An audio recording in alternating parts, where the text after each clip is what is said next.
M T സാറിനുമായിട്ടുള്ള എൻ്റെ വ്യക്തിപരമായ അടുപ്പത്തിൻ്റെ പരിചയത്തിൻ്റെ കാലഘട്ടം വളരെ ചെറുതാണ്. പക്ഷേ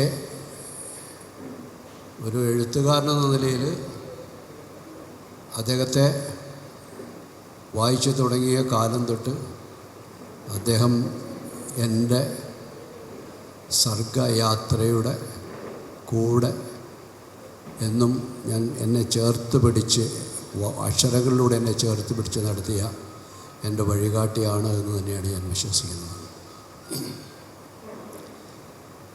ഞാൻ ഹൈസ്കൂൾ ക്ലാസ്സുകളിലൊക്കെ പഠിക്കുമ്പോഴാണ് എം ടി സാറിനെ വായിച്ചു തുടങ്ങിയത്. അതുവരെ വായിച്ചു പോകുന്നത് യു പി സ്കൂളിലൊക്കെ പഠിക്കുമ്പോൾ ചില അപസർപ്പക നോവലുകൾ, കോട്ടയം പുഷ്പനാഥിൻ്റെയും ദുർഗാപ്രസാദ് ഖത്രിയുടെയൊക്കെയുള്ള അപസർപ്പക നോവലുകളും ഭീകര നോവലുകളൊക്കെ വായിച്ചുള്ള ഒരു ആദ്യകാല വായനയിൽ നിന്നും എന്നെ ഗൗരവതരമായ ഒരു വായനയിലേക്ക് കൈപിടിച്ച എം ടി സാറാണ്. നാലുകെട്ടും അസുരഭിത്തും തുടങ്ങിയുള്ള അദ്ദേഹത്തിൻ്റെ നോവലുകൾ വായിച്ചാണ് ഞാൻ ആ വലിയ കഥാലോകത്തേക്ക് കടന്നു ചെന്നത്. പിന്നീട് അദ്ദേഹം തിരക്കഥാകാരനായിട്ട്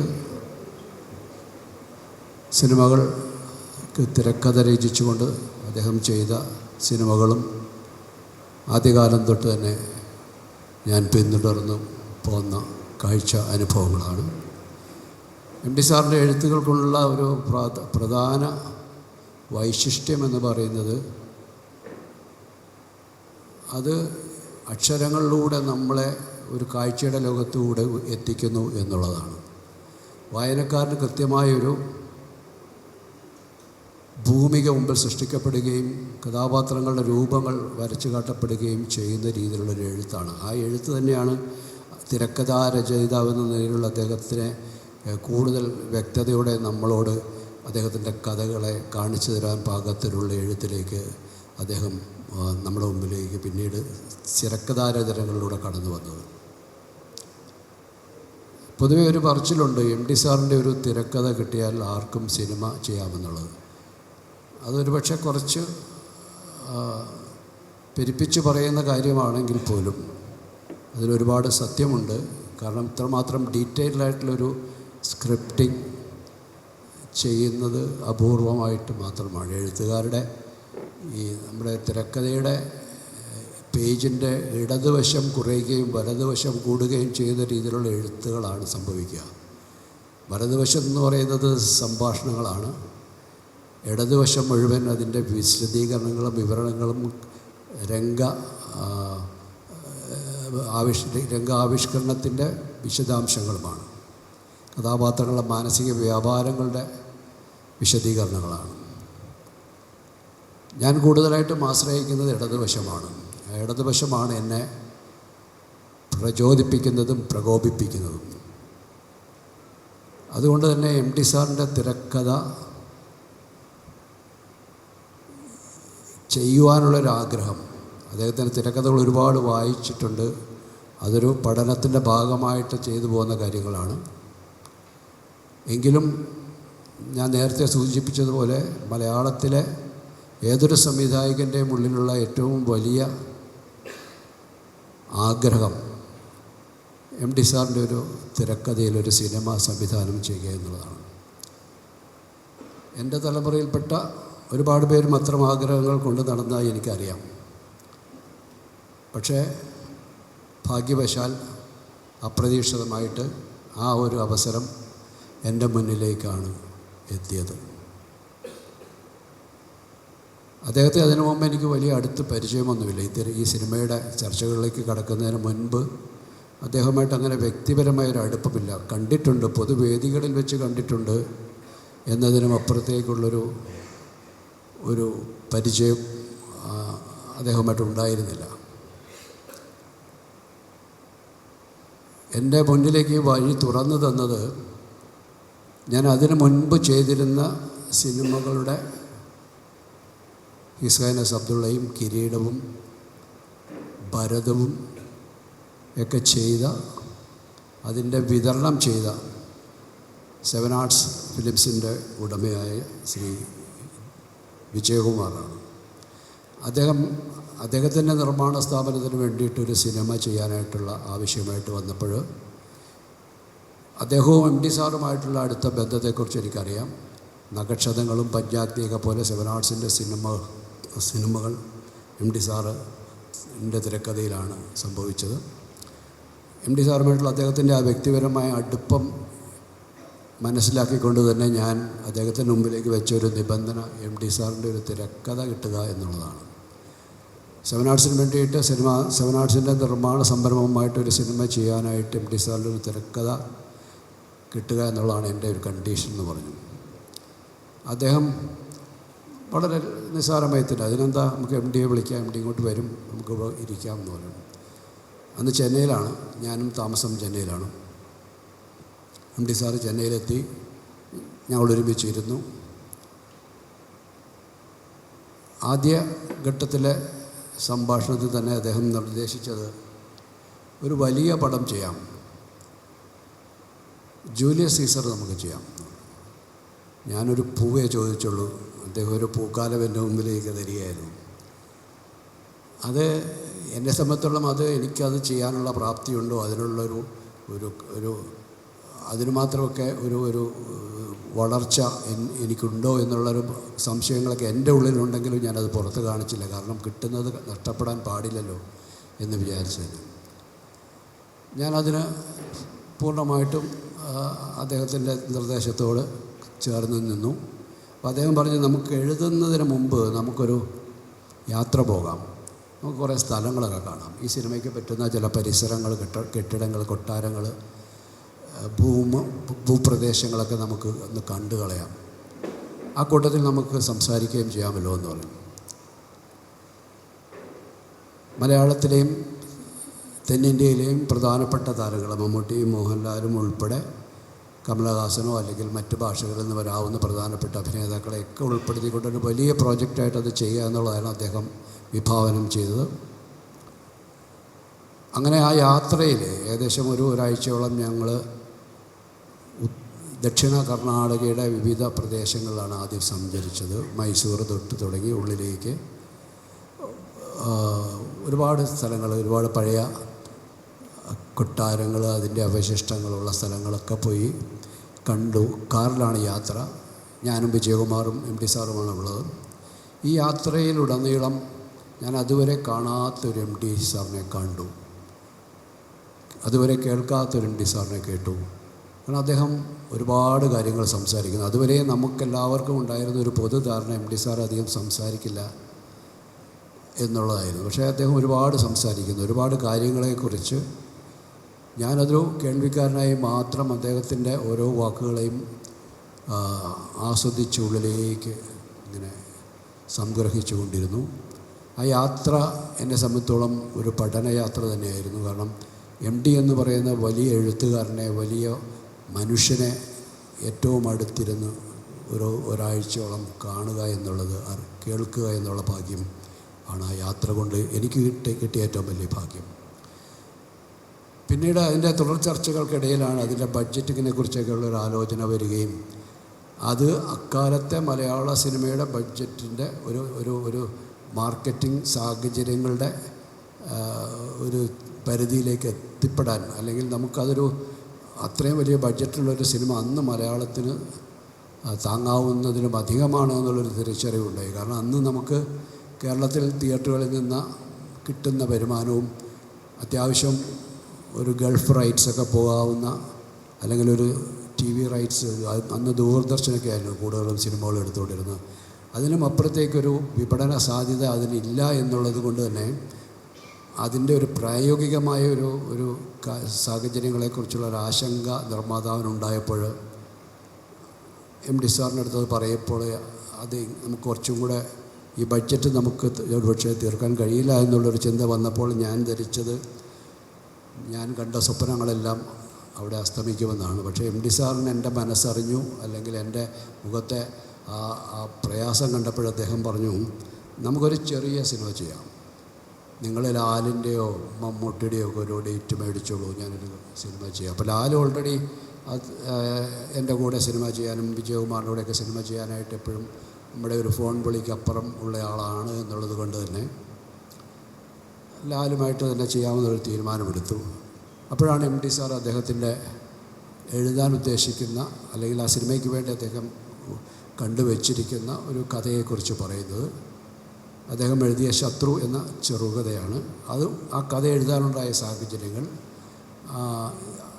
ആ കഥയിൽ അദ്ദേഹത്തിന് പരിചിതരായ ഒരു അവിടെ കോഴിക്കോടുള്ളൊരു ക്ലബിലുണ്ടായ ഒരു അടിപിടിയിൽ ഒരാൾ കൊല്ലപ്പെടുകയും അതിലൊരാൾ കൊന്നയാൾ ജയിലിലാകുകയും ചെയ്യുമ്പോൾ ആ ആളെ കാണാൻ പോയ ഒരു അനുഭവത്തിൽ നിന്ന് അദ്ദേഹം എഴുതിയതാണ് ശത്രു എന്ന കഥ. അപ്പോൾ എൻ്റെ അടുത്ത് പറഞ്ഞാൽ ആ കഥയൊന്നും വായിക്കണ്ട, ആ കഥയല്ല നമ്മൾ ചെയ്യുന്നത്, അതാണൊരു ഇൻസ്പിറേഷൻ. അതുകൊണ്ട് സിബി ആ കഥ വായിക്കണ്ട, അതിനകത്ത് ചിലപ്പോൾ സ്റ്റക്കായിപ്പോയി. ഞാൻ ഇന്ന് വരെ ആ കഥ വായിച്ചിട്ടില്ല, അദ്ദേഹം പറഞ്ഞു കേട്ട കാര്യങ്ങളേ ഉള്ളൂ. അപ്പോൾ എൻ്റെ അടുത്ത് പറഞ്ഞു ഞാനൊരു ഘട്ടം ആദ്യം എഴുത്ത് കഴിഞ്ഞിട്ട് ഞാൻ വിളിക്കാം, അപ്പോൾ കോഴിക്കോട് വന്നാൽ മതി എന്ന് പറഞ്ഞു. അങ്ങനെ അദ്ദേഹം എഴുതി കഴിഞ്ഞ് വിളിച്ചപ്പോൾ ഞാൻ കോഴിക്കോട് ചെന്ന് അദ്ദേഹം വന്ന് കോഴിക്കോട് ബീച്ച് ഹോട്ടലിൽ ഇരുന്നാണ് എഴുതുന്നത്. അപ്പോൾ എൻ്റെ അടുത്ത് പറഞ്ഞൊരു ആദ്യം എഴുത്ത് കഴിഞ്ഞിട്ടുണ്ട്, ഒന്ന് കേട്ട് നോക്കൂ എന്ന് പറഞ്ഞു.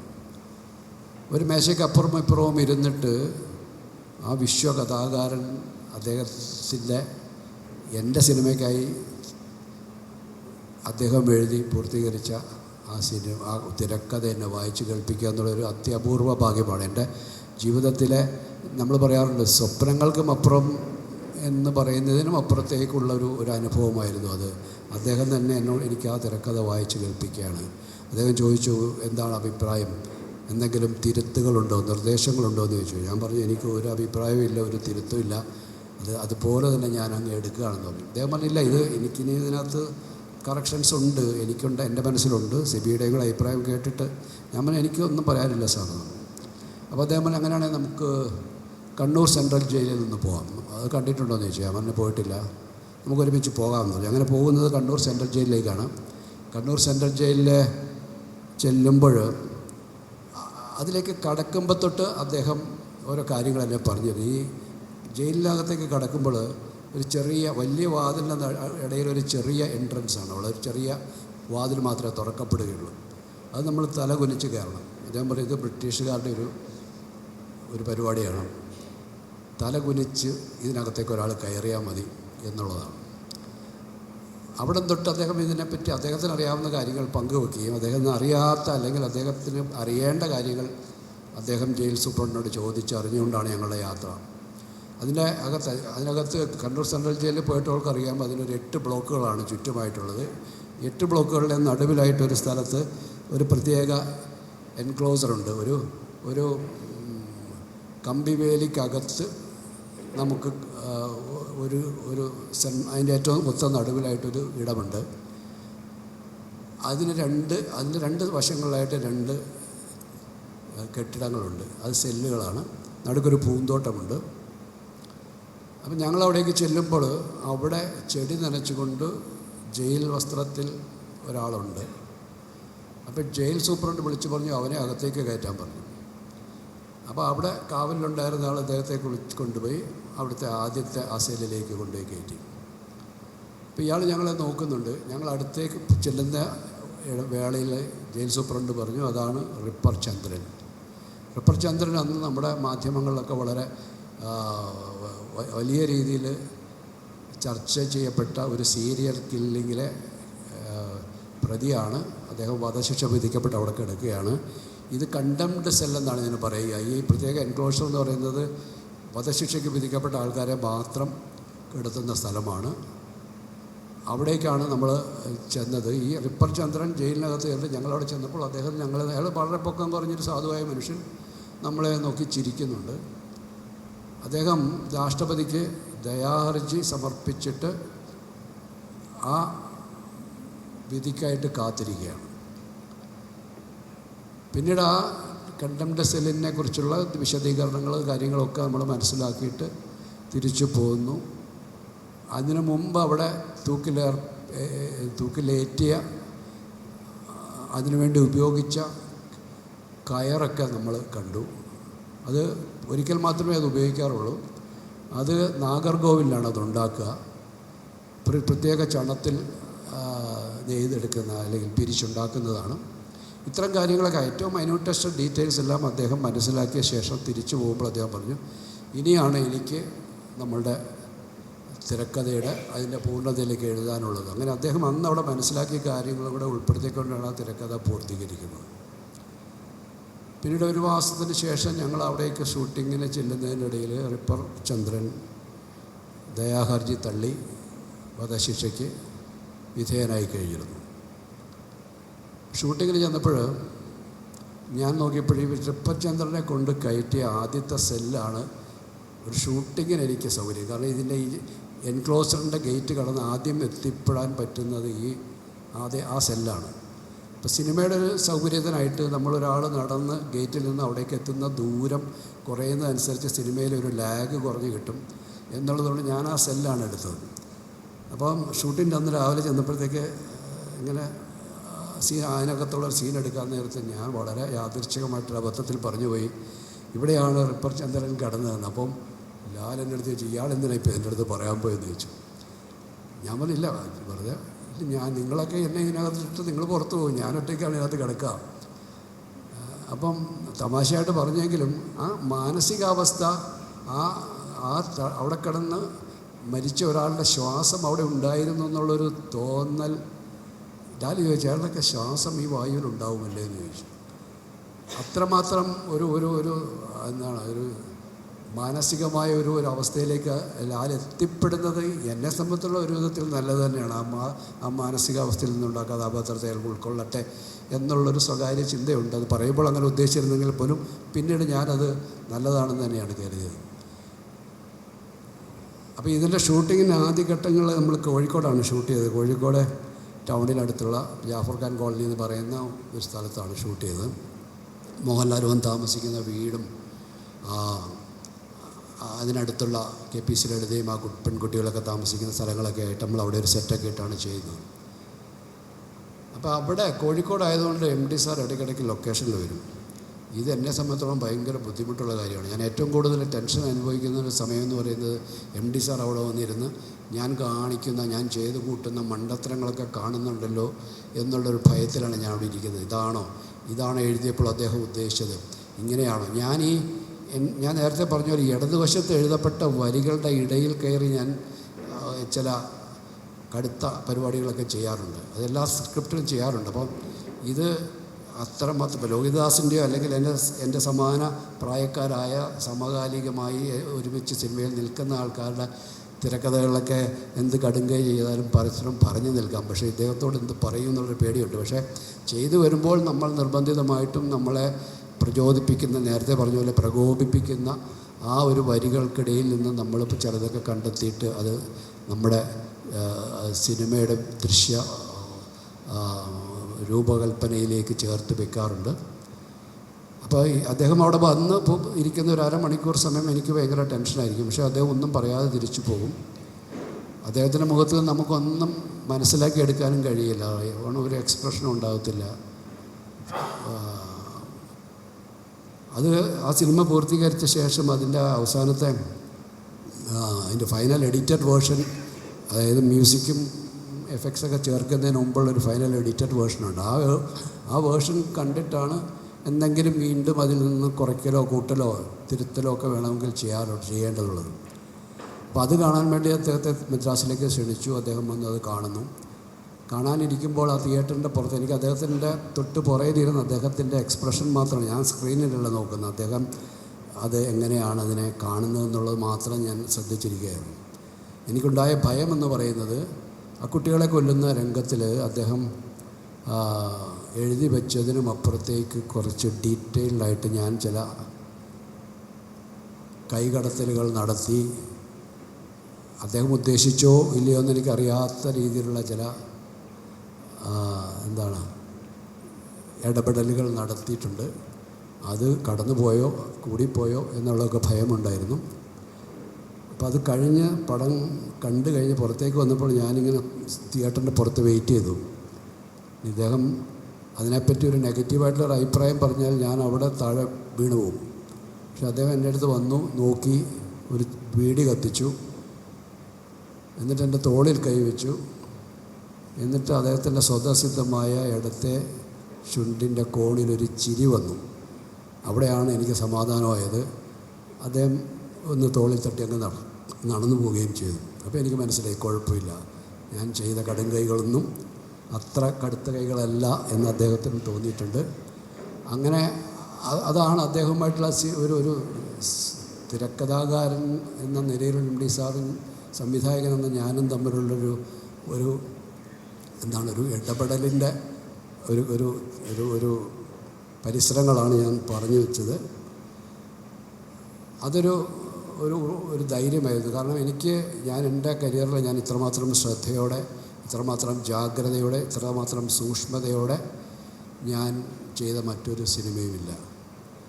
എൻ്റെ കരിയറിലെ ഏറ്റവും മികച്ച സിനിമ, ഒരു സംവിധായകൻ എന്ന നിലയിൽ, ഒരു ഫിലിം മേക്കർ എന്ന നിലയിലുള്ള എൻ്റെ ഏറ്റവും മികച്ച വർക്ക് സതയമാണെന്ന് അന്നും ഇന്നും ഞാൻ വിശ്വസിക്കുന്നു. അദ്ദേഹം മറ്റ് പലരോടും പലപ്പോഴായിട്ട് അതിനെക്കുറിച്ചൊക്കെ പറയുന്നത് എൻ്റെ ചെവിയിൽ എത്തിയിട്ടുണ്ട്. അതൊക്കെ നല്ല കാര്യങ്ങൾ തന്നെയായിരുന്നു. അതാണ് എൻ്റെ തൊഴിൽ കൈവച്ച് നൽകിയ ചിരിയോളം വലിയൊരു സമ്മാനം ഒരു ദേശീയ പുരസ്കാരം എനിക്ക് കിട്ടാനില്ല. ആ സിനിമയ്ക്ക് എനിക്ക് ദേശീയ പുരസ്കാരം കിട്ടാതെ പോയതിനെ പറ്റിയൊക്കെ പലരും പരിതപിച്ച് പറയുന്നതൊക്കെ ഞാൻ കേട്ടിട്ടുണ്ട്. പക്ഷേ അതെനിക്ക് വിഷയമല്ല. അതിനേക്കാൾ വലിയത് എനിക്ക് നേരത്തെ കിട്ടിക്കഴിഞ്ഞു. എം ഡി സാറിന് അത് ദേശീയ പുരസ്കാരം കിട്ടിയെന്നുള്ളതും വലിയ സന്തോഷമാണ്. അങ്ങനെ ഒരു പിതൃവാത്സല്യത്തോടെ, ഒരു ഗുരുവാത്സല്യത്തോടെ, സ്നേഹത്തോടെ എന്നെ ചേർത്ത് നിർത്തിയിരുന്നു അദ്ദേഹം. അതിന് ശേഷമുള്ള ഓരോ കണ്ടുമുട്ടലുകളിലും ആ സ്നേഹം ഞാൻ അനുഭവിച്ചിട്ടുണ്ട്. ഞാൻ കോഴിക്കോട് പോകുമ്പോൾ അദ്ദേഹം അവിടെ ഉണ്ടെന്ന് അറിയുകയാണെങ്കിൽ ഞാൻ അവിടെ പോകാൻ ഉള്ളൊരു ധൈര്യം വരുമ്പോൾ ഞാൻ അവിടെ പോന്നാൽ അവിടെ ചെന്നാൽ ഒരു പരസ്പരം സംസാരങ്ങളൊന്നും ഉണ്ടാവില്ല. കാരണം ഞാനും പൊതുവെ കുറച്ച് സംസാരിക്കുന്ന ആളാണെന്നുള്ളൊരു കാര്യമുണ്ടല്ലോ. അദ്ദേഹം തീരെ സംസാരിക്കില്ല. അദ്ദേഹം ഇരിക്കുന്ന സ്ഥിരമായ കസേരയിലിരിക്കും, ഞാൻ അപ്പുറത്ത് അടുത്ത് ഒരു സോഫയിലിരിക്കും, ഒന്നും മിണ്ടുകയില്ല, കുറേ നേരം ഇരിക്കും. ഞാൻ അവസാനം എന്തെങ്കിലും മിണ്ടണ്ടെന്ന് വെച്ചാൽ എന്തെങ്കിലും ചോദിക്കുമ്പോൾ അതിനൊരു മൂളലോ ഒരു വാക്കിലുള്ളൊരു ഉത്തരവുമൊക്കെ ആയിരിക്കും സംഭവിക്കുക. പക്ഷേ അവിടെ പോവുക എന്നുള്ളതും ഇരിക്കുക എന്നുള്ളതും പറയാതെ എന്തൊക്കെയോ അവിടെ പരസ്പരം ഞങ്ങൾ പറയുന്നുണ്ടെന്നുള്ളൊരു തോന്നൽ മതി എനിക്ക്. എൻ്റെ ജീവിതത്തിലെ ഏറ്റവും സുപ്രധാനമായ ഘട്ടങ്ങളിലെല്ലാം ഞാൻ എം ഡി സാറിൻ്റെ അടുത്ത് പോകാറുണ്ട്. എൻ്റെ മകളുടെ വിവാഹത്തിന് ഞാനും ഭാര്യയും മകളെയും കൂട്ടി അദ്ദേഹത്തിൻ്റെ വീട്ടിൽ ചെന്നു. ആദ്യത്തെ വിവാഹ ക്ഷണക്കത്ത് അദ്ദേഹത്തിനാണ് കൊടുക്കുന്നത്. അദ്ദേഹം മകളെ തലയിൽ കൈവച്ച് അനുഗ്രഹിച്ച് പറഞ്ഞു, എനിക്ക് യാത്ര ചെയ്യാനുള്ള ആരോഗ്യമില്ല, അതുകൊണ്ട് നടക്കട്ടെ, നന്നാകട്ടെ എന്ന് പറഞ്ഞു. അപ്പം അത്തരത്തിൽ എന്നെ സംബന്ധിച്ചോളം എൻ്റെ കലാജീവിതത്തിലും വ്യക്തിജീവിതത്തിലും ഏറ്റവും അധികം ഞാൻ സ്നേഹത്തോടെ ആദരവോടെ കാണുന്ന, ഏറ്റവും എന്നെ ചേർത്ത് നിർത്തിയിട്ടുള്ള, എന്നോട് വാത്സല്യവും സ്നേഹമൊക്കെ എന്നും പുലർത്തിയിട്ടുള്ള അദ്ദേഹത്തെക്കുറിച്ച് എവിടെയാണ് പറഞ്ഞു തുടങ്ങേണ്ടതെന്ന് എവിടെയാണ് പറഞ്ഞു തീർക്കേണ്ടതെന്ന് അറിയില്ല. എങ്കിലും ഒരു കാര്യം ഞാൻ പറയാം. അദ്ദേഹത്തിൻ്റെ എഴുത്തിൽ സതയത്തിലെ തന്നെ ഒരു ഡയലോഗുണ്ട്. മോഹൻലാലിൻ്റെ കഥാസേതു സത്യനാഥൻ്റെ വിധി വന്ന ശേഷം, അതായത് വധശിക്ഷ ദയാഹർജിയൊക്കെ തള്ളപ്പെട്ട് വധശിക്ഷ ഉറപ്പായ സമയത്ത് മോഹൻലാലിൻ്റെ കഥാപാത്രം തിലകൻ ചേട്ടൻ്റെയും മുരളിയുടെയും കഥാപാത്രങ്ങളോട് പറയുന്നൊരു ഡയലോഗുണ്ട്. ചിത്രകലയിലാണെങ്കിൽ വരകൾ മാറ്റി വരയ്ക്കാം, കളർ സ്കീം തന്നെ മാറ്റാം, പക്ഷേ ജീവിതത്തിൽ അത് സാധ്യമല്ലല്ലോ എന്ന് പറയുന്നു. ആ കഥാപാത്രത്തിൻ്റെ ഏറ്റവും ഒരു മനസ്താപം നിറഞ്ഞ, കുറ്റബോധം നിറഞ്ഞ ഒരു മാനസാന്തരത്തിൻ്റെ ഒരു അനുഭവം, അദ്ദേഹം ഒരു ചിന്ത ആ ഒരു ഡയലോഗിലൂടെ അത്രമാത്രം ആഴത്തിലിറങ്ങുന്ന, നമ്മുടെ ഉള്ളിലേക്ക് കുത്തി ഇറങ്ങുന്ന സംഭാഷണങ്ങൾ എഴുതാൻ എം ഡി സാറിനെ പോലെ മറ്റാരുമില്ല എന്ന് തന്നെയാണ് വിശ്വസിക്കുന്നത്. അദ്ദേഹം വിട്ടുപോയ സമയത്ത് സോഷ്യൽ മീഡിയയിൽ കണ്ട ഒരു പോസ്റ്റ്, ഒരു കാർഡ് പോലെയാണ്. EMTY, അതിൽ എമ്മും ടിയും ഹൈലൈറ്റ് ചെയ്തിട്ടുണ്ട്. MT മലയാള ചലച്ചിത്ര സാഹിത്യ രംഗത്തെ കുലപതിയുടെ ഏറ്റവും സ്വാർത്ഥകമായ ഒരു കാലഘട്ടത്തിൻ്റെ അവസാനത്തെ കുറിക്കുന്നു. MDയുടെ ചരിത്രം, MD എന്ന എഴുത്തുകാരൻ, കഥാകാരൻ നമ്മുടെ മുമ്പിൽ വരച്ചു വെച്ച ഒരു കാലഘട്ടത്തിൻ്റെ ഓർമ്മ നിലനിൽക്കുമ്പോഴും ആ സർഗ പ്രതിഭയുടെ തുടർച്ച ഇല്ലാതായിത്തീരുന്നു എന്നുള്ള, അത് MD ആയിത്തീർന്നു എന്നുള്ള ഒരു സങ്കടത്തോടെ ഞാൻ എൻ്റെ ഗുരുവിനെ അനുസ്മരിച്ചുകൊണ്ട് നിർത്തുന്നു. നന്ദി, നമസ്കാരം.